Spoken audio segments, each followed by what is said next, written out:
ಸ್ನೇಹಿತರೆ, ವಿಟಚ್ಗೆ ಸ್ವಾಗತ ಸುಸ್ವಾಗತ. ಮಾಹಿತಿ ಹಾಗೂ ಮನೋರಂಜನೆಗಾಗಿ ವಿಟಚ್ನ ಸಬ್ಸ್ಕ್ರೈಬ್ ಮಾಡೋದನ್ನ ಮರೆಯದಿರಿ.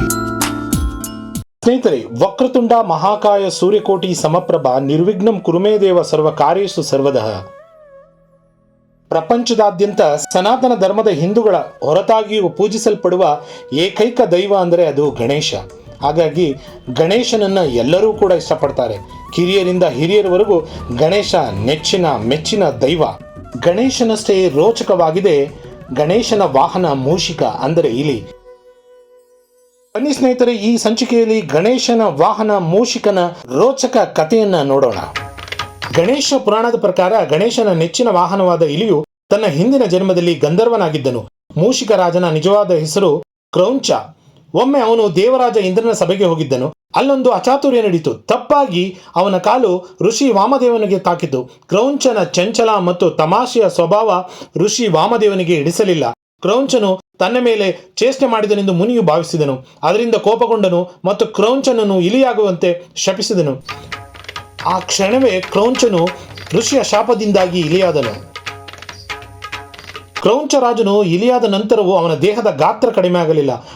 ಅವನು ದೈತ್ಯ ಇಲಿಯಾಗಿ ಮಾರ್ಪಟ್ಟು ಅಲ್ಲಿ ಇಲ್ಲಿ ತಿರುಗಾಡಲು ಪ್ರಾರಂಭಿಸಿದನು. ಅವನ ದೇಹವು ತುಂಬ ದೊಡ್ಡದಾಗಿತ್ತು. ಅವನು ದಾರಿಯಲ್ಲಿ ಬಂದ ಎಲ್ಲರನ್ನು ಯಾರ್ಯಾರು ವ್ಯಂಗ್ಯ ಮಾಡಲು ಆರಂಭಿಸಿದರೋ ಎಲ್ಲವನ್ನು ನಾಶ ಮಾಡಲು ಪ್ರಾರಂಭಿಸಿದನು. ಒಂದು ದಿನ ಹೀಗೆ ತಿರುಗಾಡುತ್ತಾ ಪರಾಶರ ಋಷಿಗಳ ಆಶ್ರಮಕ್ಕೆ ಬಂದನು. ಇಡೀ ಆಶ್ರಮವನ್ನು ಕಿತ್ತು ನಾಶಪಡಿಸಿದನು. ಹೀಗೆ ಕ್ರೌಂಚ ಇಲಿಯ ಕಾಟಕ್ಕೆ ದುಃಖಿತರಾದ ಆಶ್ರಮದ ಋಷಿಗಳೆಲ್ಲರೂ ಇಲಿಯ ಭಯವನ್ನು ಕೊನೆಗಾಣಿಸಲು ಗಣೇಶನನ್ನು ಪ್ರಾರ್ಥಿಸಿದರು. ಆಗ ಅಲ್ಲಿ ಪ್ರತ್ಯಕ್ಷನಾದ ಗಣೇಶನು ಇಲಿಯನ್ನು ನಿಯಂತ್ರಿಸಲು ಅನೇಕ ಪ್ರಯತ್ನಗಳನ್ನು ಮಾಡಿದನು. ಆದರೆ ಆತನ ಎಲ್ಲ ಪ್ರಯತ್ನಗಳು ವಿಫಲವಾದವು. ಕೊನೆಗೆ ಗಣೇಶ ಕುಣಿಕೆ ಎಸೆದು ಇಲಿಯನ್ನು ಸೆರೆ ಹಿಡಿದ. ಬಳಿಕ ದೈತ್ಯಾಕಾರವನ್ನು ಪಡೆದ ಗಣೇಶನು ಇಲಿಯ ಮೇಲೆ ಸವಾರಿ ಮಾಡಲು ಪ್ರಾರಂಭಿಸಿದನು. ಮೂಷಿಕ ಭಗವಂತನ ಭಾರವನ್ನು ಹೊರಲು ಆಗದೆ ಚಡಪಡಿಸಿದ.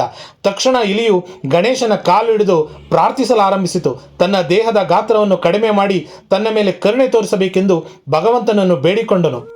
ಆ ಮೂಷಿಕನ ಮೊರೆಗೆ ಸಮ್ಮತಿಸಿದ ಗಣೇಶನು ತನ್ನ ಗಾತ್ರವನ್ನು ಕಡಿಮೆ ಮಾಡಿಕೊಂಡನು. ಗಣೇಶ ತನ್ನ ತೂಕವನ್ನು ಇಲಿಯ ತೂಕಕ್ಕೆ ತಕ್ಕಂತೆ ತೂಗಿದ. ತನ್ನನ್ನು ವಾಹನವಾಗಿ ನೇಮಿಸುವಂತೆ ಗಣೇಶನನ್ನು ಮೂಷಿಕ ಪರಿಪರಿಯಾಗಿ ಬೇಡಿಕೊಂಡನು. ಅದಕ್ಕೆ ಗಣೇಶನು ಮೂಷಿಕನಿಗೆ ವರ ನೀಡಿದನು. ಅದರಂತೆ ಮೂಷಿಕ ಗಣೇಶನ ಶಾಶ್ವತ ಸಂಗಾತಿ ಮತ್ತು ವಾಹನವಾದನು.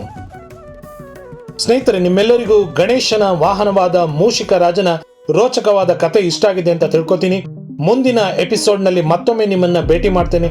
ಅಲ್ಲಿವರೆಗೂ ವಿಟಚ್ನ ಲೈಕ್ ಮಾಡಿ, ಶೇರ್ ಮಾಡಿ, ಸಬ್ಸ್ಕ್ರೈಬ್ ಮಾಡಿ. ಧನ್ಯವಾದಗಳು.